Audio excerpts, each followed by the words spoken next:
webinar hosted by Rawad IT Solutions in collaboration with NimbusDDOS. My name is Zunair Aftab, and I am delighted to have you all here with us as we delve into one of the most critical aspects of cybersecurity today, which is defense against DDoS attacks. Rawad has been at forefront of IT industry for over a decade, driving innovation and reshaping the information technologies landscape in the region.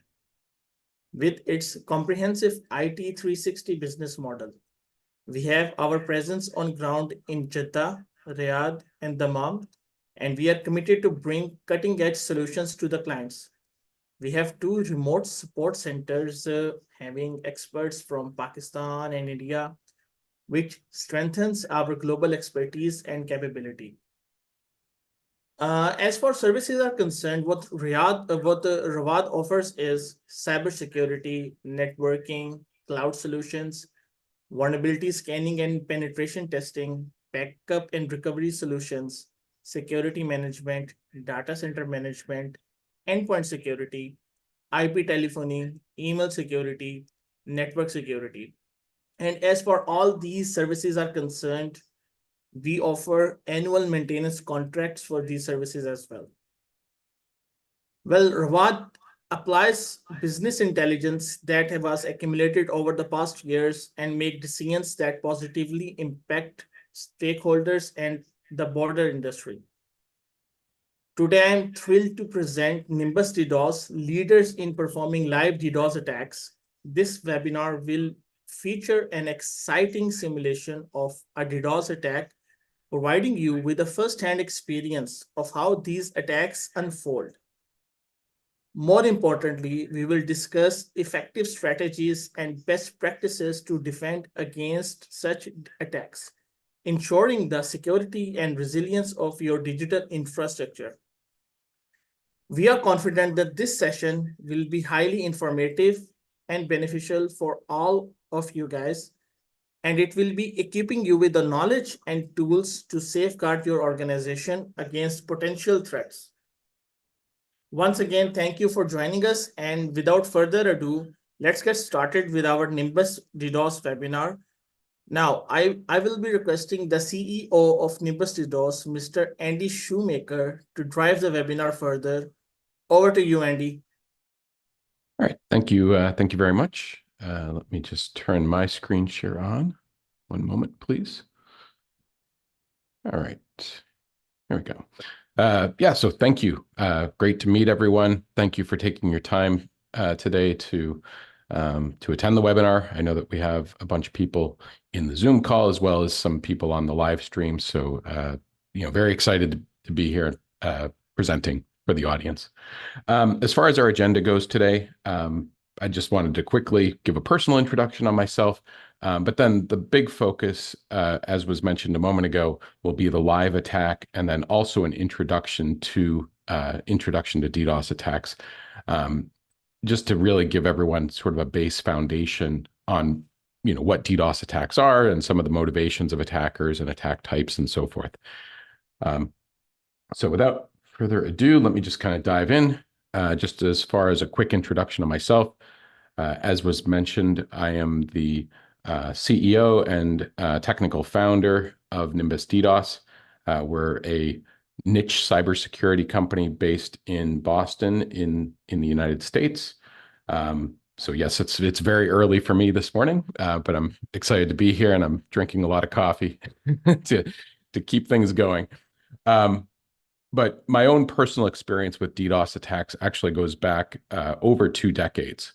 I remember actually seeing some of my very first denial of service attacks back in the mid-90s, and I've really had an interest both professionally and personally in these types of attacks for a very, very long time. And I've personally written many types of denial of service attacks and also done extensive research in the area. I definitely can answer any technical questions that participants might have about them while we're on the call. And to that point, by the way, if you do have any questions that arise during the presentation, please put those in the chat, either to everyone, or you're welcome to send those to me directly. And at the end of the session, we'll have a Q&A, and I'll be happy to go through and answer some of those questions that arise. Very quickly, just a high-level overview of what NimbusDDOS does. At the beginning of the session, it was hinted. We do a lot of testing, and what this is you can think of it almost being similar to pen testing and vulnerability scanning, but unlike those areas of cybersecurity, we're actually performing live denial of service attacks against a test environment. And the idea there is that we help companies test their defenses against those types of attacks. And we do that using a platform that we've built that's proprietary, that uses public cloud providers to basically simulate real world botnet attacks. And I have a ton of information about that, but I don't really want to get bogged down in that during today's conversation.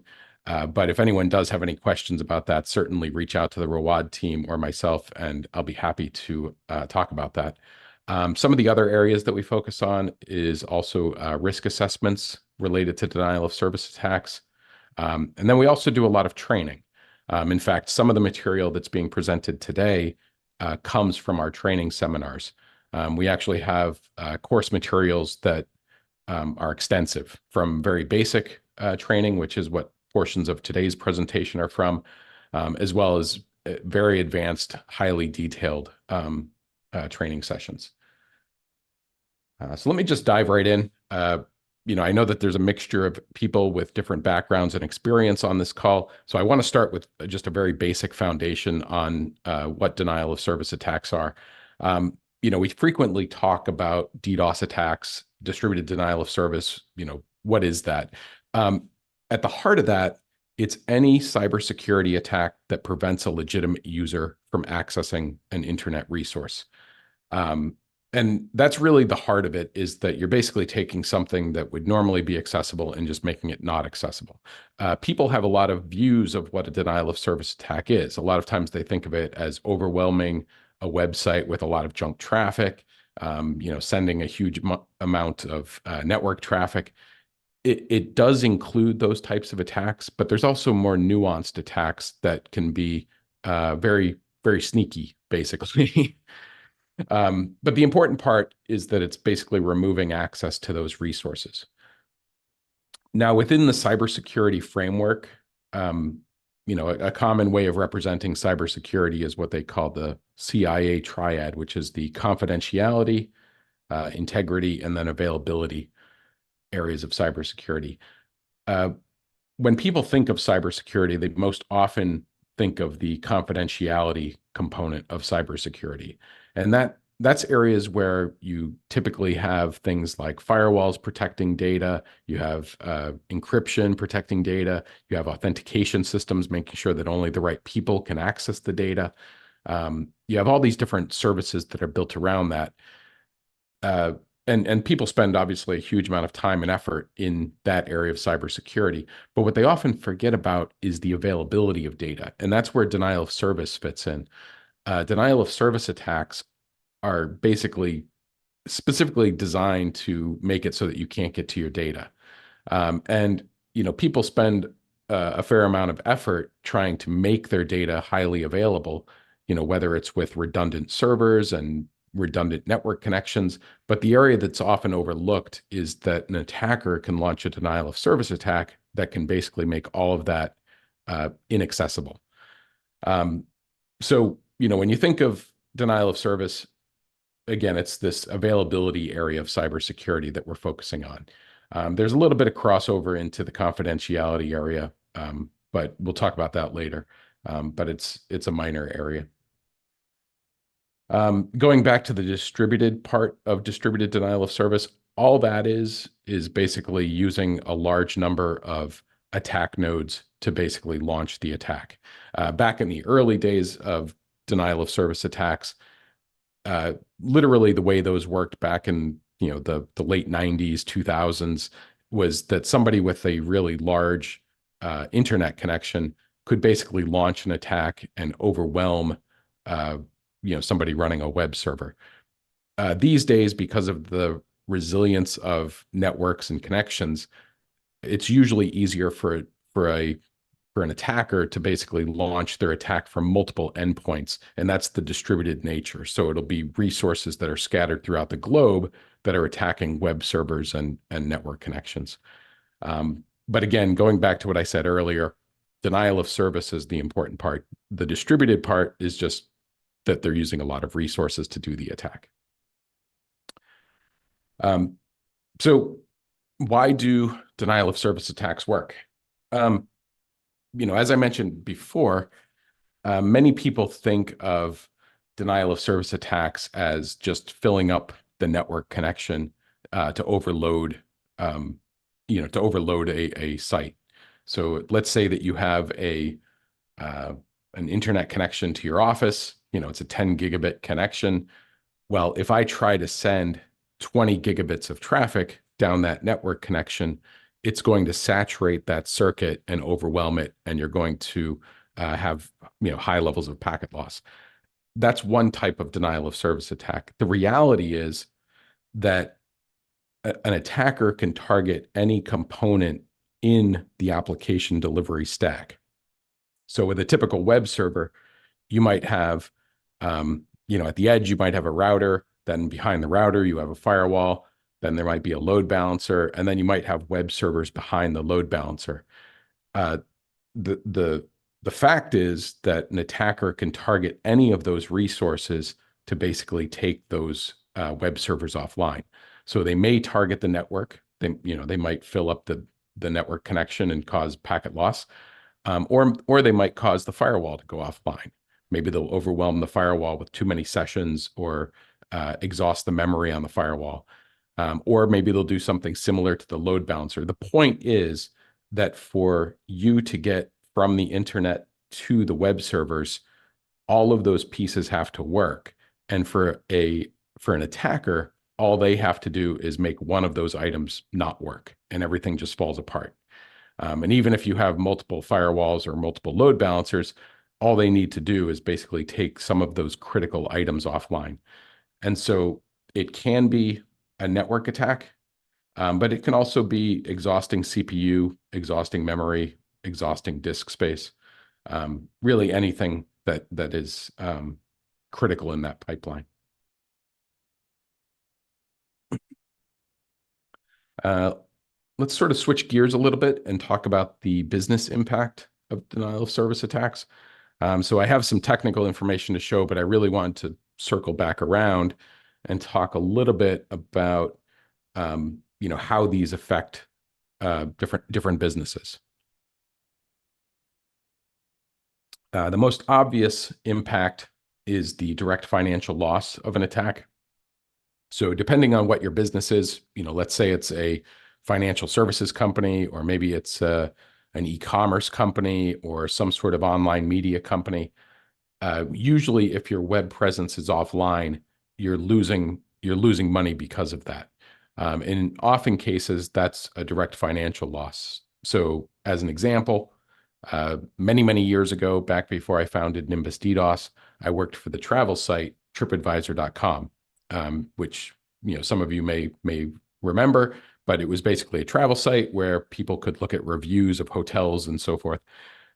The reality is that business, being an online business, if its web servers went offline, there was basically no revenue being generated for the business, because all of the advertisements and bookings and all of those things all fall apart.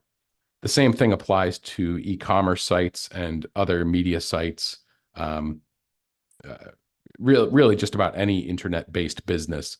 If the internet business is not available, then obviously you lose money. The other area that is very critical is the damage to reputation.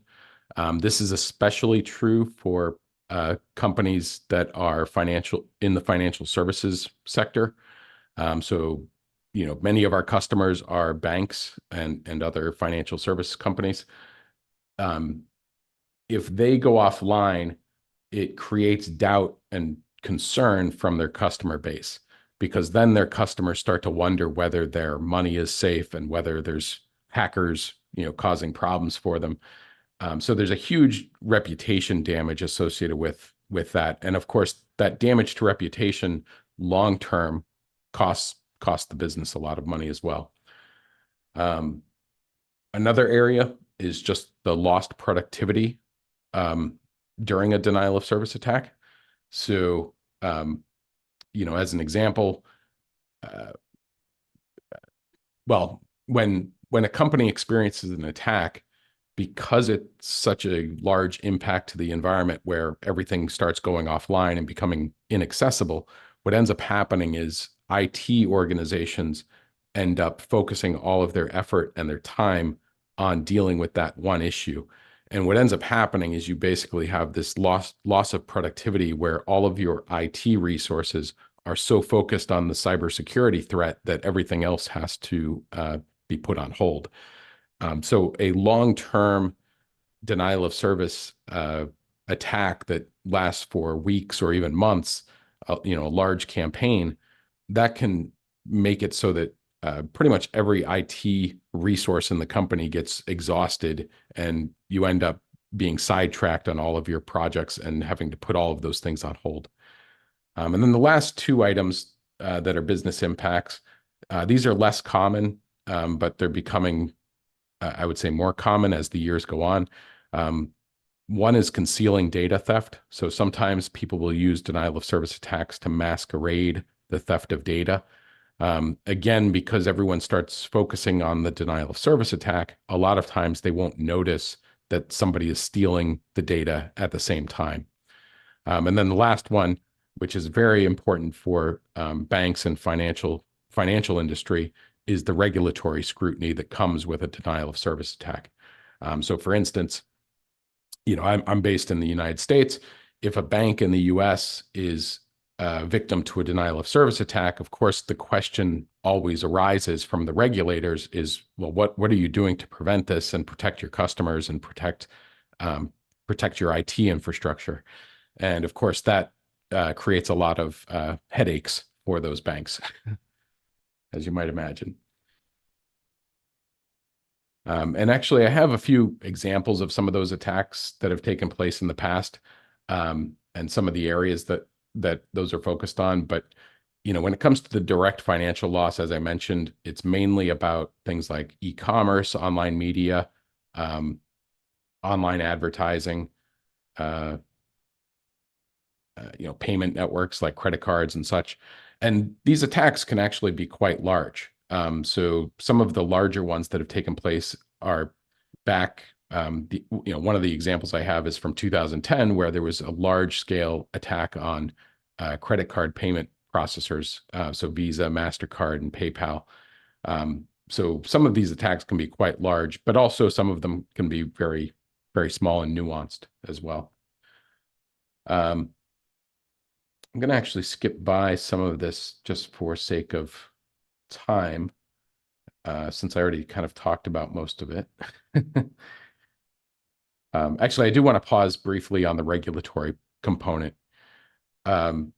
So denial of service attacks and regulators, normally this is in businesses that have heavy regulatory components to them. So I mentioned financial institutions, but it also applies to healthcare, and then anybody that falls under the GDPR. So that's the European privacy stuff.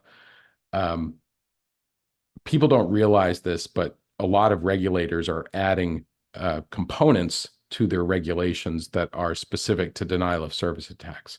So in the United States, the financial services market inside the US, it's all controlled by the FFIEC, which is a regulatory body that governs all of those. And they put out guidance way back in 2014, specifically requiring people be prepared for DDoS attacks. A little bit more recently, the Hong Kong securities regulators, they also added those. 2018, the regulators related to GDPR put out notices about how that's important to them. And certainly different regions throughout the world, different countries have their own specific regulations as well. I'm certainly not an expert in every region, but I know that it's becoming much more common globally. So actually, let me pause right there just really quickly. I'm going to look in the chat to see if there were any questions that anyone had.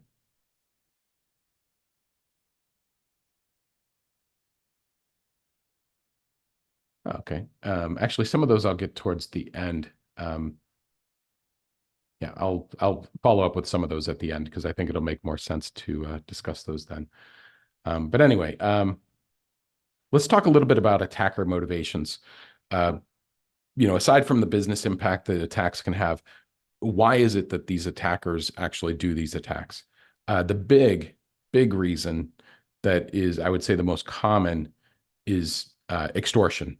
So with the advent of cryptocurrencies back in the I guess 2010, 2012, around then, by having cryptocurrencies and being able to conceal the movement of money, attackers were basically able to make money by doing denial of service attacks. So throughout the globe, there's all of these different attackers that run their own private attack botnets where they can launch these attacks really whenever they like. And many of those are set up using an extortion mechanism. So what will happen is the attacker will send out, a ransom note to a business saying, hey, if you don't want your business to go offline, you need to pay me, certain number of Bitcoin. And if you don't do it, we're going to attack you. And what they'll do is they'll basically use that botnet that they've created to then enforce that extortion attempt. And so I would say that this is the most common form because it's really ubiquitous in the environment. Generally, this targets medium to large size businesses, but frankly, any company is at risk if the attacker thinks that they have an ability to pay. And I would say that smaller businesses tend to be a little bit more the focus because a lot of times those don't have very good defenses. So you can imagine that if I'm somebody creating an extortion campaign and I'm trying to get money by using denial of service attacks, if I go after, a really large bank, like a Bank of America or something like that, Bank of America and the other large banks, they already have a lot of defenses. So it's going to be very difficult to be successful in my extortion attempt. But if I go after a smaller bank, maybe that's a little bit less known, or some other business, maybe an e-commerce business that is a little bit smaller, their defenses might not be as good, and I can be successful in my attempts to do that attack and do that extortion. So anyway, they're very common. And really, it's just driven by the anonymity of cryptocurrencies. Another one that's very common is what they call hacktivism. And this is where people do denial of service attacks for political reasons. There's all different reasons that people do these things. I mean, it can literally be for political reasons within a country, or it might be more on a national scale, or it might even be something where it's for specific social reasons. Maybe there's disagreements between groups of people, and it's a way of one group expressing their dissatisfaction with another, and so they'll attack some business that maybe they feel is aligned with some values that they don't agree with. The point is, they're relatively common because it's a way for people to get instant gratification by attacking somebody that they feel is their enemy. Another one, a little bit less common, and actually these two are kind of related, the state-sponsored and then cyber terrorism. These are a little bit more rare, but with the conflict between Russia, Ukraine, and some of the other geopolitical conflicts that have been happening over the last couple decades, denial of service attacks sometimes play a role in that. So specifically with Russia, Ukraine, there were many attacks that were related, that that were tied to Russia going after resources that were related to, Ukraine's financial systems and their critical infrastructure. I would say that these tend to be less common, but when they do happen, they last for a very long time. The campaigns can go years sometimes, and they tend to be much more sophisticated because they're backed by a government that has better capabilities. So, the extortion attempts, those tend to be very simple attacks, but there's many of them. State-sponsored, relatively rare, but extremely sophisticated. And actually, the last one that I'll talk about are the personal vendettas. This is actually probably the reason that attackers have been doing attacks for basically the longest time. So back when I first became aware of denial of service attacks, decades ago, the reason why people attacked each other is because they had online disagreements online. So it was actually between people. So it was like one person attacking another person. And a lot of times it was tied to things like online chat services, online gaming, things like that. Now, the problem with this is that even though somebody is attacking just one person, it has side effects on other people at that business or at that same network. So, if I attack a person who's using a specific internet service provider that's in one area, I might actually cause that whole internet service provider to go offline. So there's a lot of times there's parallel effects that happen, so that even though there's an intended target, there's also a group of people that end up being affected by it, even though they weren't the specific target. But the personal vendettas, where it's just disagreements between, a couple people, that's still extremely common today, and it's very common in the gaming space, where people attack each other in online games.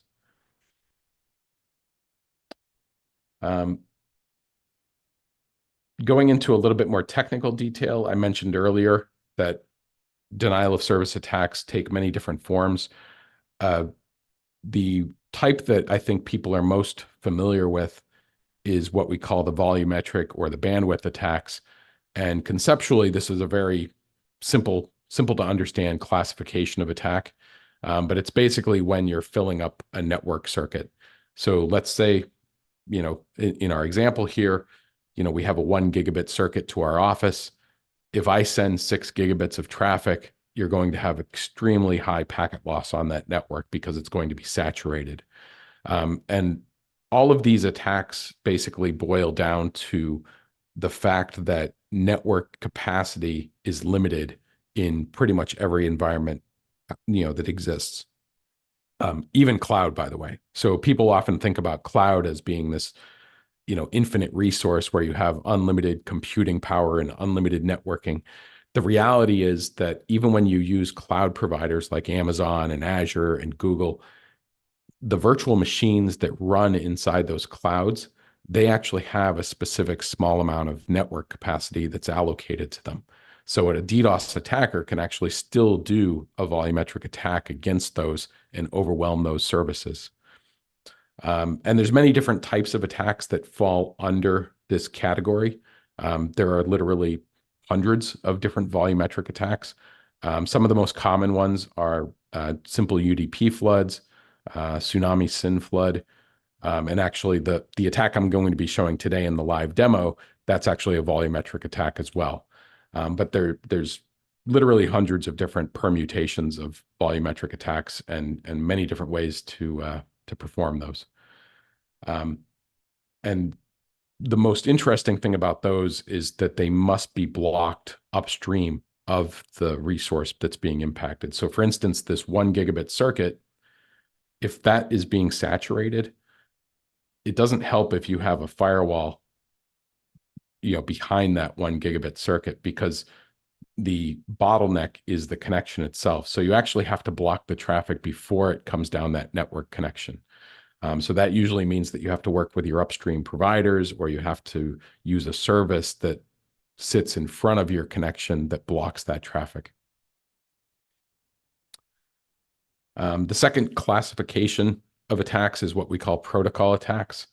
And these are basically smaller attacks that are trying to overwhelm the uh, the network infrastructure. So if you have, for instance, a firewall, and actually the example here is basically what happens during a SYN flood.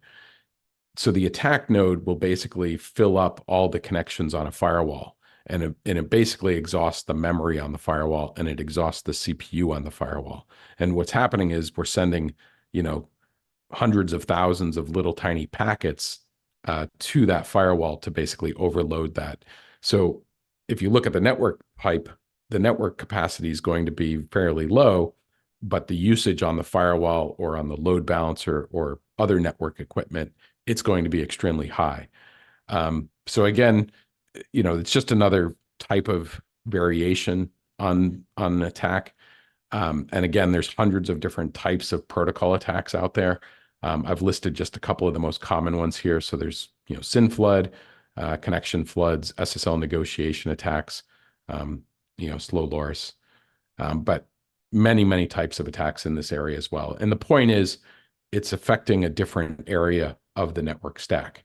So the volumetric attacks, if we go back up to our earlier slide, the volumetric attack is happening before the router.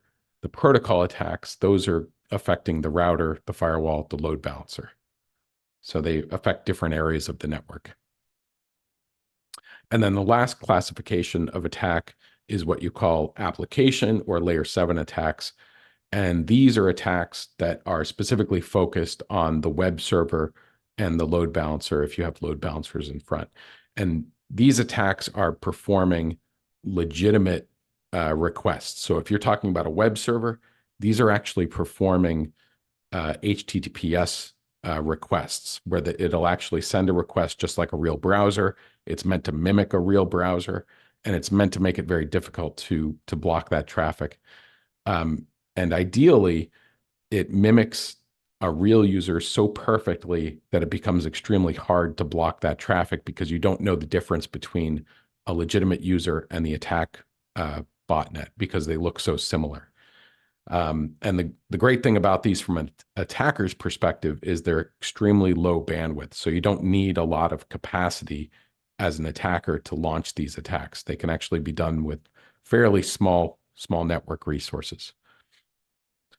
But again, going back to the original sort of graph up here, the layer 7 attacks, they really don't have any impact on the router or the firewall, but the load balancer and the servers, it would directly impact those very effectively. And the last thing before our live attack that I wanted to go over really quickly was the common DDoS misconceptions. I would say the one that's number one is that people believe that a firewall will protect them against a denial of service attack. This is 100% incorrect. In fact, the firewall is often the area that goes offline during an attack. Usually the firewall is actually the failure point during an attack.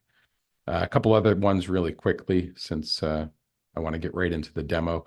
A lot of people think that they're easy to detect because it's a lot of traffic. That's also not true. Some of the attacks can actually be quite small and still be effective. A lot of companies think that their business is too small to be targeted by an attack. A lot of times people think of attacks as targeting big businesses, but it really can target just about any business out there. Larger businesses are more frequently attacked, but medium and small businesses also experience DDoS attacks as well.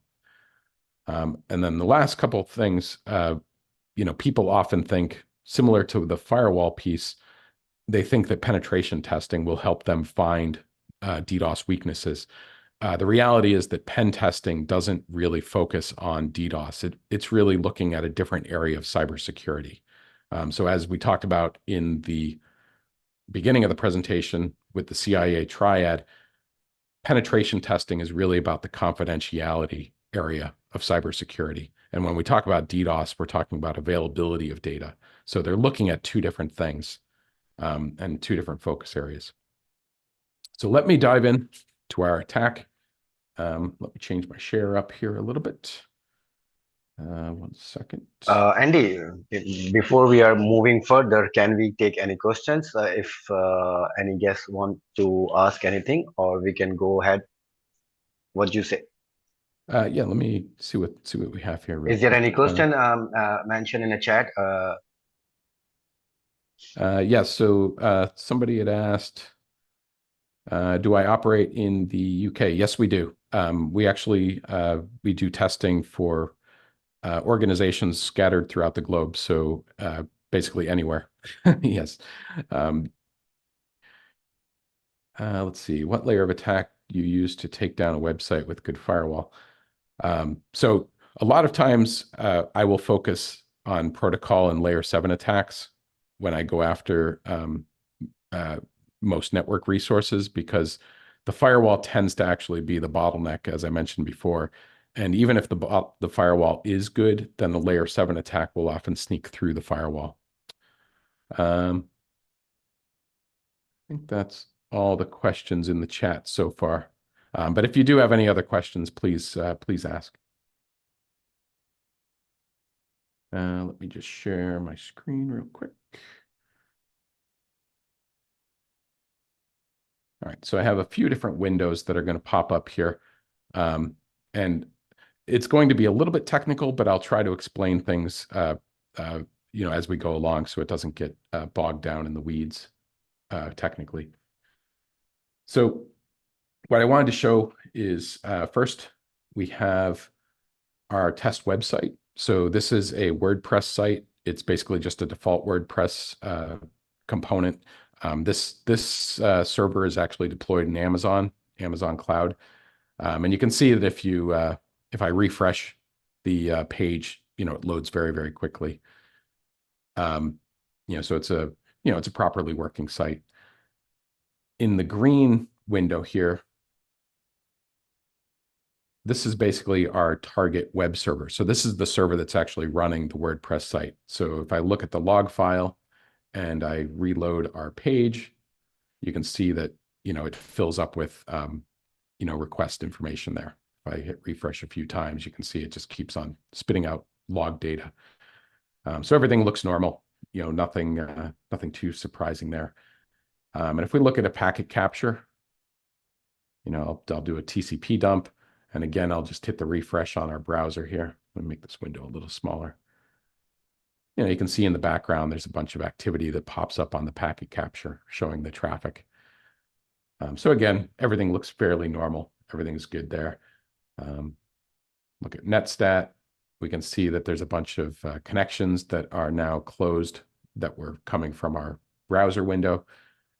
And if we look at the uptime of the machine, we can see that the load averages are actually nice and low. So it's a very healthy server that's running this web server right now.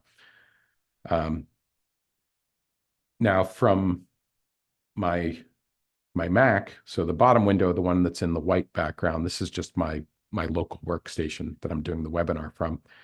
If I use a command line browser curl, to load this website, you'll see that it loads fairly quickly. So you see a bunch of HTML output here. And if we do that a few times, you can see that it loads extremely, extremely fast.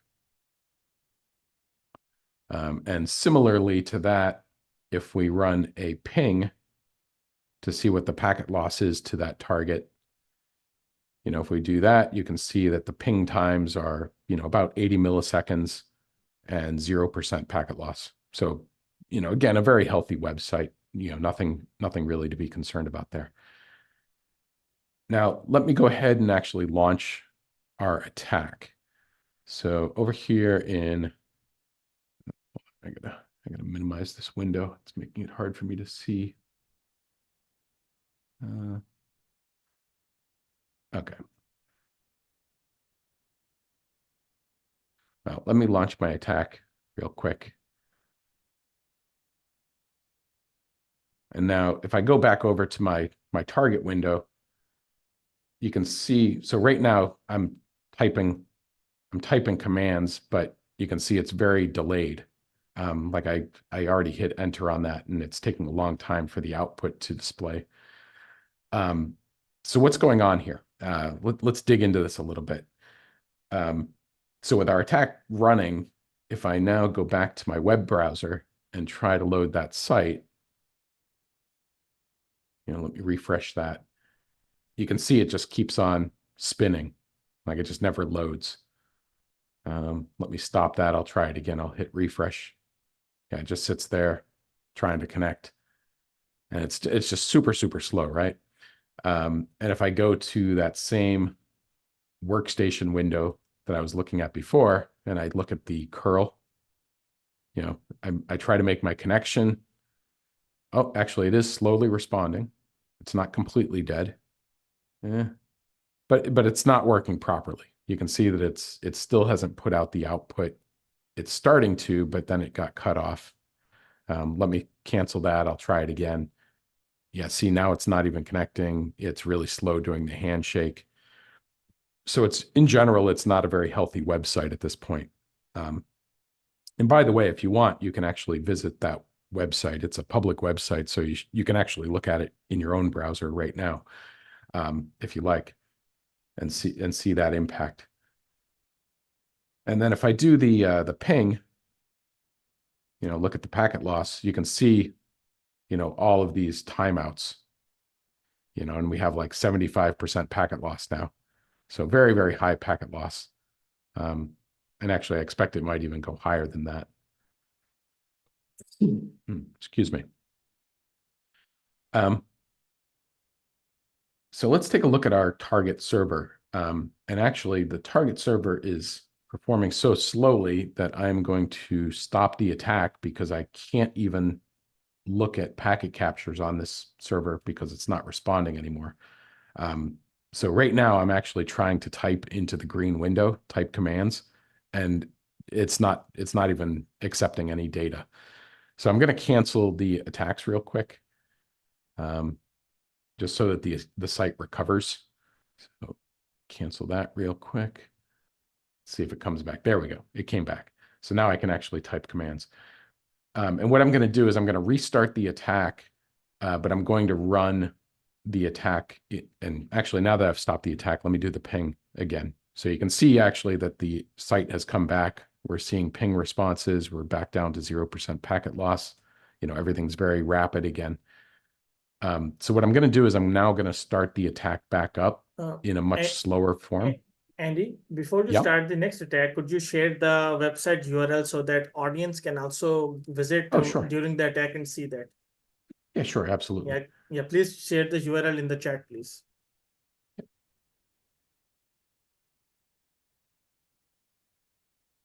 All right, there you go. Thank you, Andy. Yeah, so now I'm going to restart the attack. I'm just going to start it using a lower rate because I want to show everyone what the attack looks like from the attack point of view. But I want to make sure that the attack's not so fast that it's causing the site to be unresponsive. So I'm actually going to start the attack in a different mode where I'm sending the traffic slower. So now that I've restarted the attack, we can look at the ping times, and again, we still have 0 packet loss. So the site's working right now, even though we're doing the attack, and that's because we're doing the attack at a lower level. And so what I wanted to show is from the attack node point of view, what does the site look like now that we're running that attack? And first of all, if we look at the load average on the servers, you can still see that it's very low. So the server's not heavily loaded, even though it was offline just a moment ago. And if we look at VMstat to look at some of the other statistics on the server, we can see some other, that the site's really not that bad. It's got some, the CPU usage is a little bit high, but a lot of the other statistics aren't actually that bad. Now, what's going to be interesting is if we look at a packet capture, it's a whole different story. So if we look at our packet capture, we can see that there is a ton of traffic going to this server now. And if let me do actually more packets, let me do 5,000. you can see there is just a ton of traffic going to that server. So 5,000 packets in just, a couple seconds. So it's an extremely busy website at this point. And so I want to specifically zoom in on the attack packets themselves. So in this case, so first of all, I want to call out, if you look at this packet capture, you're going to think that something is going on with the server, but it's not going to be clear what is going on with the server. Like the packet capture looks like it's a mixture of legitimate traffic. It's also got maybe some bad traffic. And that sort of speaks to the problem of denial of service attacks, is that a lot of times it's difficult to tell what is good and what is bad. Now, because I'm the attacker and I know what kind of attack we did, I'm actually going to just show us the attack traffic now. So this is an ACK flood. I mentioned earlier in the presentation, an ACK flood is a type of volumetric attack, and it's basically a lot of packets that have the ACK bit set. And if we look at this packet capture, you can see all of these packets that are 1,400 bytes in length that all have the ACK flag set. And these are basically just random garbage packets, that are junk. But the point is, there's a really large number of them, and they're very large packets. And what's also notable about this is that, the traffic that we're seeing here, you can also see that they're coming from all different IP addresses. So this is the source IP address, and you can see that every single source IP address is a different IP. And it's all targeting our web server that runs on port 443. So this is the destination right here. So you can see we have a ton of packets that are all going to port 443, coming from all over the world, every different IP address you can imagine. Now, what's interesting about that, and the reason that these are so randomized, is because this is actually a spoofed flood where the attacker is forging the source IP address. So they don't actually have access to this IP address, the attacker. They're actually crafting the packets and spoofing the traffic to look like it came from these IP addresses. So, again, this talks about how difficult it can be to block the traffic, because you can't block this IP address because that's not actually the address that's sending the traffic. It's randomized. So you'd have to block the whole internet to block this attack. So there's other mechanisms to block these attacks, but the point I wanted to show is what these look like at a network layer, and how they can be extremely difficult to detect. And then once you detect the attack, even if you know what the attack is, then blocking it can also be extremely challenging. And so that's, I think, about all I had there. Let me actually turn the attack back on in the fast mode, so that people who are looking at the site with their own browser can actually see the impact that it has. So right now, so I just restarted the attack, and already the site is back to not working and having packet loss again. So it's extremely slow again.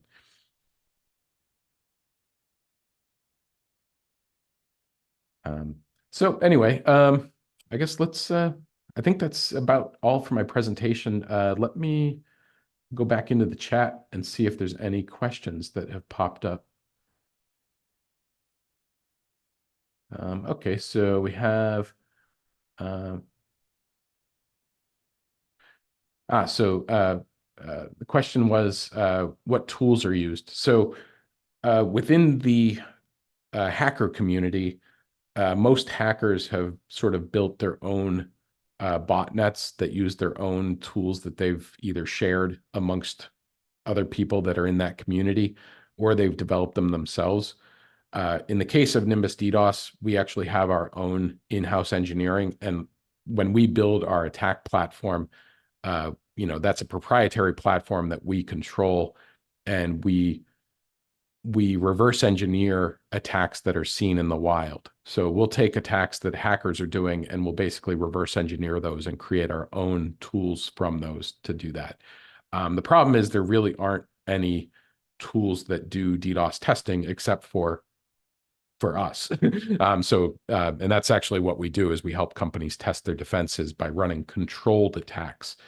And I would highly recommend against running attacks using illegal tools that are operated by hackers, because a lot of times those tools don't have any sort of controls to limit the attack traffic, and they use illegal resources. Whereas the test platform that NimbusDDOS has, we use legal resources that use public cloud providers that we have relationships with, and they allow that activity.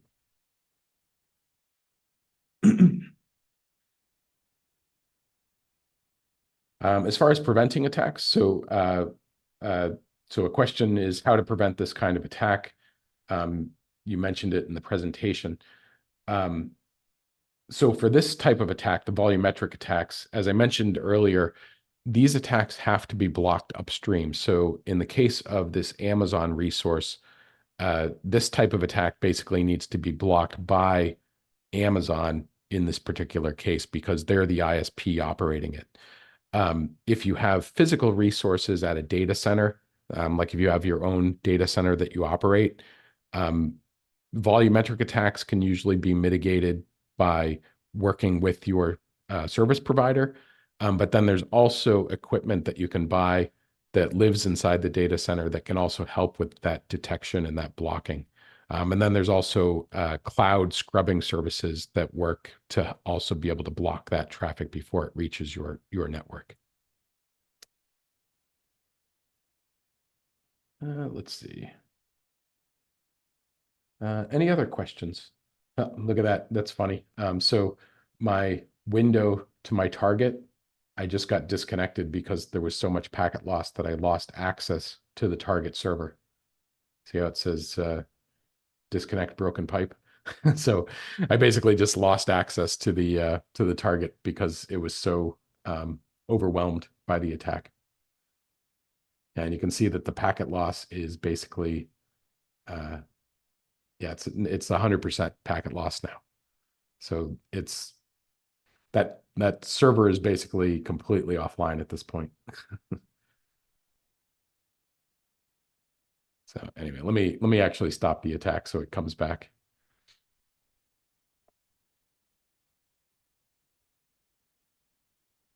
All right, awesome. I'm back in. That's funny.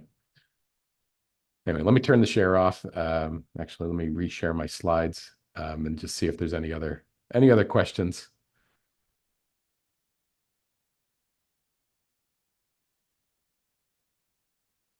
Guys, if you guys have any questions, please type in the chat, or you can just use your unmute your mic and ask yourself. And also, by the way, if you have any follow-up questions or either about the presentation or if you just have general denial of service questions, by all means, reach out to the Rawad team or to myself. I'm happy to answer those questions. And also, currently, for people that attended the webinar, we have free consultation related to DDoS attacks. So if you want to have a conversation, with myself and my team and the Rawad team, we're happy to do that. And with all of our new testing contracts for Rawad from this webinar, we're also bundling in as a free add-on, basically what our reconnaissance scan component to that. So if you have an interest in assessing the DDoS capabilities of your environment and testing your defenses, this is a great opportunity to do that and get some great guidance. I think we have a question in chat, Andy. Oh, yep.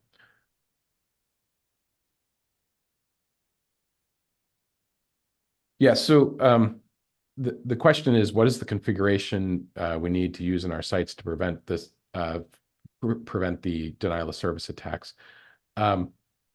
So there's not a simple answer for that, because and this is where I think having a consultation with the Rawad team and myself might be a good thing to do. Different types of attacks have different options for remediating them. So for instance, if you have a web server and you're concerned about the layer 7 attacks, usually the best defense there is a WAF or a cloud WAF product or service.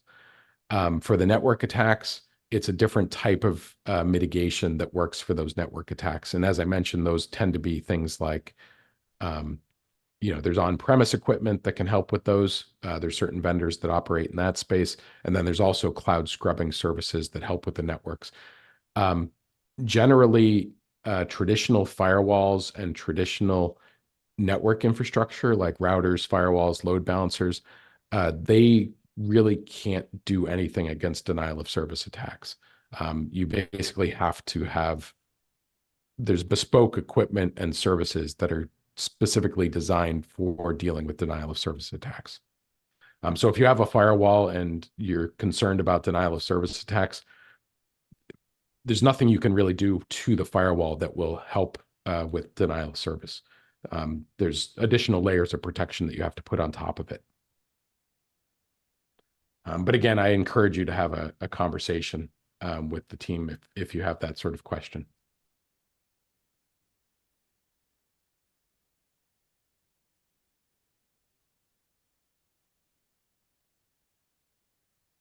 And certainly feel free to reach out to me on LinkedIn or drop an email if you like. Any other questions? Otherwise, I'll hand it over to the Rawad team, and I think they can wrap things up.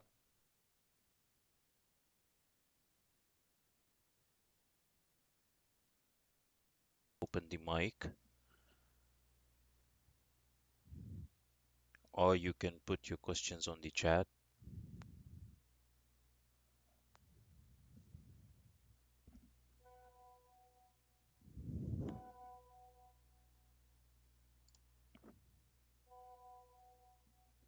Looks like we have a question from Brother Ayub. I'll just post it up again. Yeah. Oh, I see.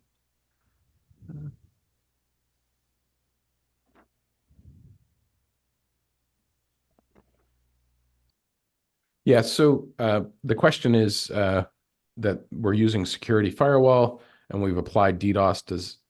Do we still need, are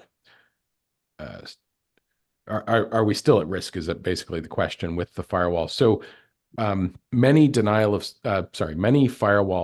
that exist in the market. So, Checkpoint, Palo Alto, and any Cisco firewalls, they all have certain limited capabilities that are meant to help with denial of service attacks.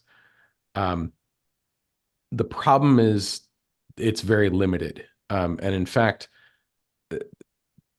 there's sort of, well, let me think of a good way to explain this. So a really good firewall, like a next-gen firewall, the way that they work is they do deep packet inspection, where they're looking at every single packet and they're looking at all the different details inside the payload of the packets. And so you can imagine on a very busy network, that's a lot of inspection that has to take place within the memory and CPU of the firewall. Now, the problem is when a denial of service attack comes in, it's usually a large volume of packets. And what happens is that deep packet inspection that the firewalls do, it becomes overwhelmed. So what makes a firewall so good during normal situations is actually the reason why firewalls fail during a denial of service attack. So generally speaking, most firewalls, they really don't help when it comes to denial of service attacks. And like I said, there's other protections out there. So some of the on-premise vendors that make DDoS mitigation equipment, there's Arbor NetScout makes some appliances. There's also a company called Radware that makes appliances. And then another US-based company that's local to me is Carrero that makes network equipment that is specifically designed to block denial of service attacks. And those pieces of equipment are in front of the firewall. So normally it's the network denial of service appliance, and then behind that is the firewall, and then behind the firewall is all of your applications. Let's see. Does your system utilize AI technologies? Well, it's, AI is kind of a buzzword. I think there is some machine learning capabilities built into what we do. Within our denial of service testing platform, we do a lot of data collection and analytics, and we do use, machine learning. And I guess you could say that that's AI. I don't like to use a lot of sales buzzwords, but I guess in a limited sense, you could think of it that way. Yes. Let's see, we're using FortiGate firewall. Okay. Yeah, so the FortiGate firewall, so it's Fortinet, their firewall is not really designed for DDoS attacks, but they do have an appliance called the FortiDDoS, which is a DDoS specific appliance that is meant to stop denial of service attacks. That can work really well against the smaller network attacks. The really, really large network attacks that fill up your internet circuit, those still have to be protected upstream of the appliance, because the appliance will actually become overwhelmed. But the FortiDDoS appliance actually is a legitimate DDoS protection appliance. The regular FortiGate firewall, though, is not really geared towards denial of service, though. Hi, Andy. This is Ayub here from Saudi Investment Cycle Company. Okay, Hi, I great have to meet gone you. through you. Yes, same here. I have one question related to this Nimbus DDoS platform. I just need to know, like, what are the layers it can protect the DDoS? So I think there's a little confusion. So the Nimbus DDoS platform in our testing, we actually don't do mitigation. We actually help companies assess their risk and measure the impact of an attack. So you can think of us almost similar to like a pen test or a vulnerability scan, except we're designed for denial of service. So if you're concerned about how well your environment's protected against an attack, we can actually launch an attack against that environment in a controlled manner to assess how well it performs.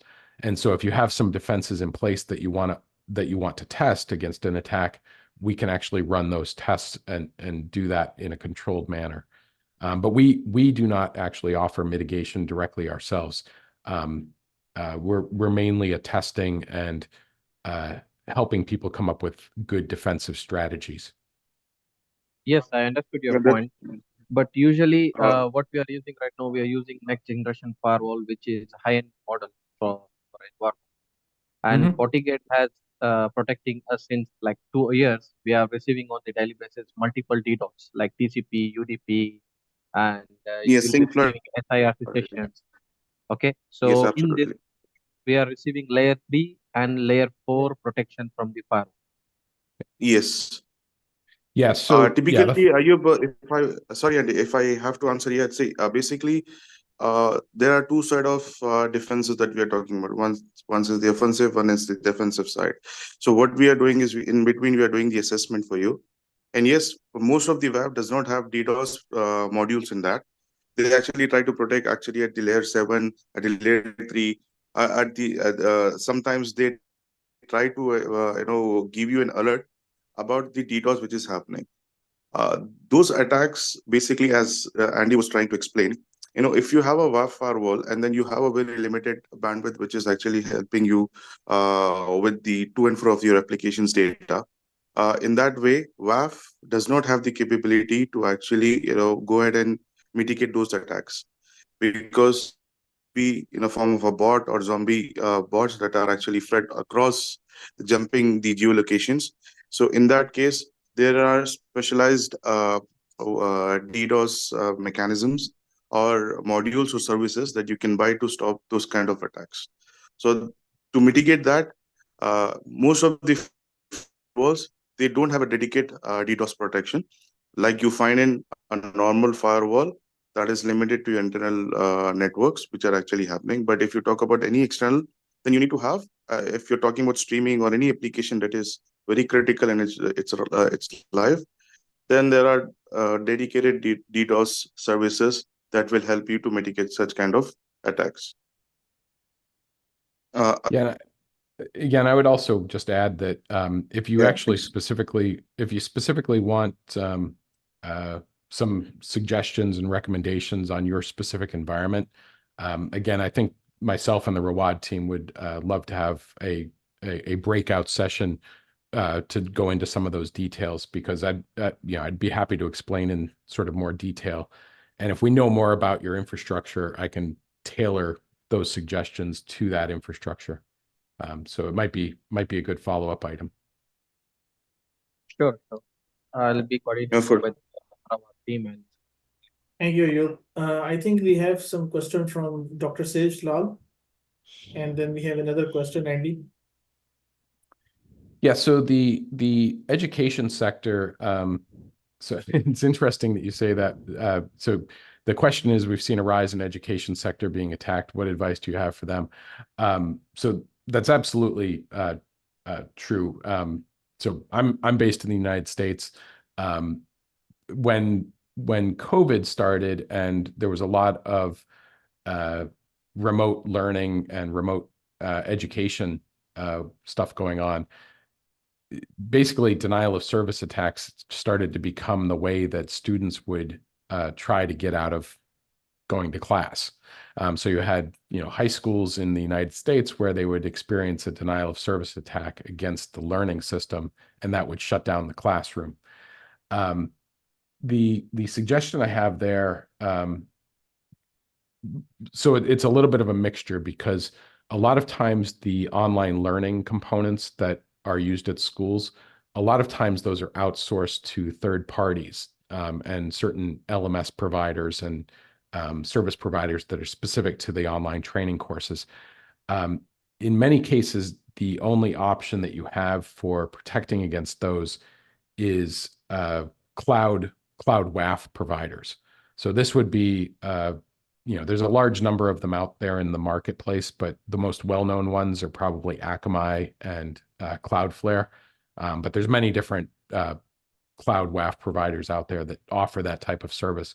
But basically what you do is you put the learning management system, the website for that learning site, behind this large cloud WAF, and the cloud WAF will basically block the DDoS attack from hitting those servers and taking them offline.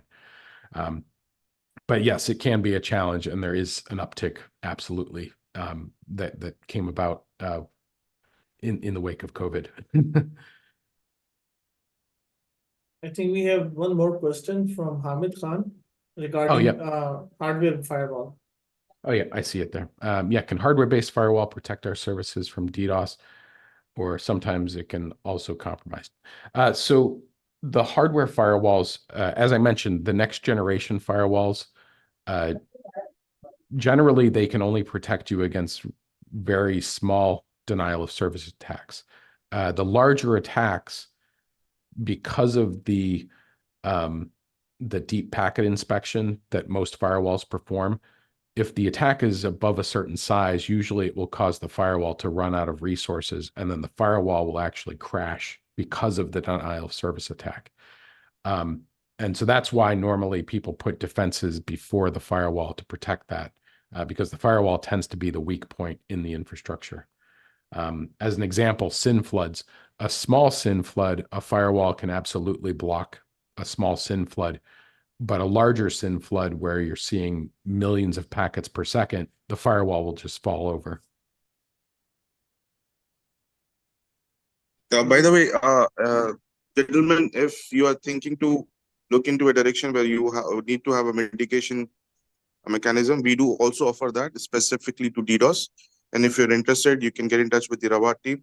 They can help you. So what we are trying to basically create a ground is that if you're looking to assess at the same time to see how well your defense mechanism is working, we can help you assess that at different layers. At the same time, if you feel that your WAF application, if that was meant to block, or you felt such kind of an abnormalities in your network, we can actually help you get the better solution. Because there is a misconception that most of the WAFs can do. In fact, the WAF providers will itself tell you that they are actually meant to do the load balancing or application layer protection, but in terms of DDoS attacks, they don't have a dedicated module. So in that way, if you feel that you need to actually see how it is working, you can always reach out to us and we'll help you with that. I hope that I cleared the notion about having a WAF and having a DDoS protection in place. Well, and it's layered defenses, right? Just like anything in cybersecurity, there's multiple layers Absolutely, of yes. defense. Yeah. But yeah, I think you did a great point there. If you have doubts about the quality of your defenses, NimbusDDOS can help test those defenses and measure whether those are working properly. And then if you then need defenses, as Rawad mentioned, the Rawad team mentioned, there's mitigation services that can be implemented to supplement the defenses that you already have and fill in those gaps. So it's two parts of the same problem. Absolutely. So like we are just not doing threat hunting in a blindfold way, but we are trying to make things clear. We are trying to make things come in the limelight so that according to that, you can actually go ahead and take your decisions. So it's a better way to do the assessment and try to challenge your defense mechanism and challenge the vendor itself. That actually, is saying that they have the mitigation mechanism with you, and we can help you to actually see if that is really there or not in that case.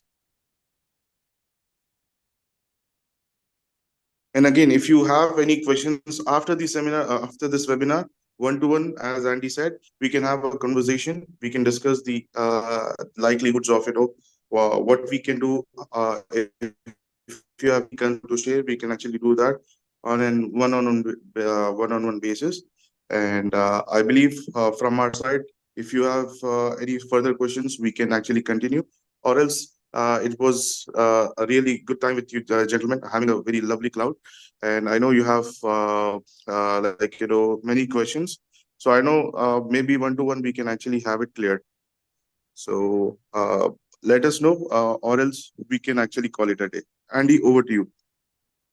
Yeah, just thank you everyone for joining. And absolutely, if you want to have a personal consultation, reach out to the Rawad team and we'll schedule something and we'll talk through all of those options. And,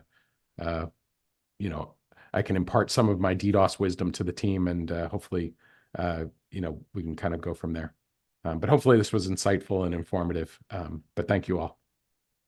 Thank you all, gentlemen. Thank you so much for having us. And stay tuned. We'll be coming up with more sessions coming in this year, and we'll keep you updated. Thank you again. Thank you again, gentlemen. Have a nice day. Thank you, everyone. Assalamu alaikum. Thank you, Andy. Thank you guys for joining. Have a great day. Take care. Bye-bye. Bye-bye.